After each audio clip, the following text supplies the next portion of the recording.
মূলত দুই ভাগে। একটা হলো শ্রুতি, অন্যটা স্মৃতি। শ্রুতি অর্থ সেটা যা বোঝা গেছে, যা শোনা গেছে, যা স্পষ্ট হয়েছে, প্রকাশিত হয়েছে। আর এই শ্রুতিগুলোকে বলা হয়ে থাকে ঈশ্বরের বাণী। এই কথাগুলো একেবারে স্বর্গীয়। এখানে দুটো ভাগ রয়েছে, বেদ আর উপনিষদ। বেদ শব্দটা এসেছে সংস্কৃত শব্দ ভিদ থেকে, যার অর্থ জ্ঞান। আর বেদ অর্থ সবচেয়ে শ্রেষ্ঠ জ্ঞান। আবার বেদ চার প্রকারের আছে, ঋগ্বেদ, যজুর্বেদ, সামবেদ আর অথর্ববেদ।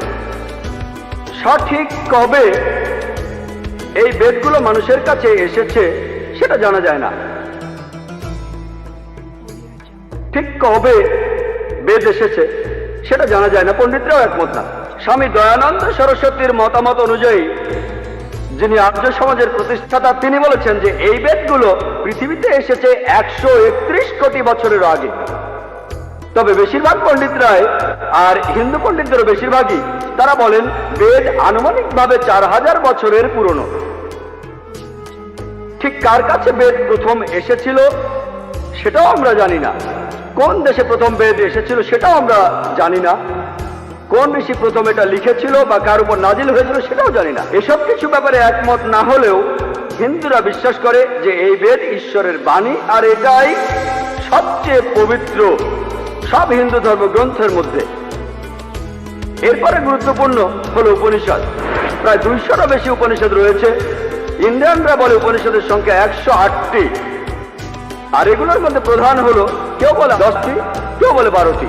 আর রাধাকৃষ্ণন 18টি উপনিষদকে বলেছেন প্রধান উপনিষদ, তার বইতেও লিখেছেন। আর অন্য ধরনের পবিত্র গ্রন্থগুলো, এগুলো হলো স্মৃতি। স্মৃতি অর্থ যেটা স্মরণ করা যায়, অর্থাৎ মেমোরি। আর স্মৃতি, এগুলো শ্রুতির চাইতে কিছুটা কম পবিত্র। এই স্মৃতিগুলো ঈশ্বরের কাছ থেকে আসেনি, এগুলো মহান স্রষ্টার বাণী নয়, এগুলো লিখেছেন মানুষরাই। এখানে লেখা আছে বিভিন্ন নিয়ম কানুন, যে একজন মানুষ কিভাবে জীবন ধারণ করবে, এগুলোকে বলা হয় ধর্মশাস্ত্র। স্মৃতিগুলোর মধ্যে রয়েছে ইতিহাস। সেই অসাধারণ মহাকাব্য দুটির কথা বেশিরভাগ ইন্ডিয়ানই জানেন। একটা হলো রামায়ণ, যেটাতে শ্রীরামচন্দ্রের গল্প রয়েছে, এটাও বেশিরভাগ ইন্ডিয়ানই জানেন। অন্যটা হলো মহাভারত, যেখানে গল্পটা হচ্ছে সিংহাসন নিয়ে জ্ঞাতি ভাইদের মধ্যে যুদ্ধ, অর্থাৎ পাণ্ডব আর কৌরব। এছাড়াও এখানে শ্রীকৃষ্ণের গল্প বলা হয়েছে।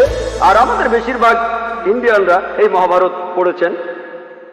ধর্মগ্রন্থগুলির মধ্যে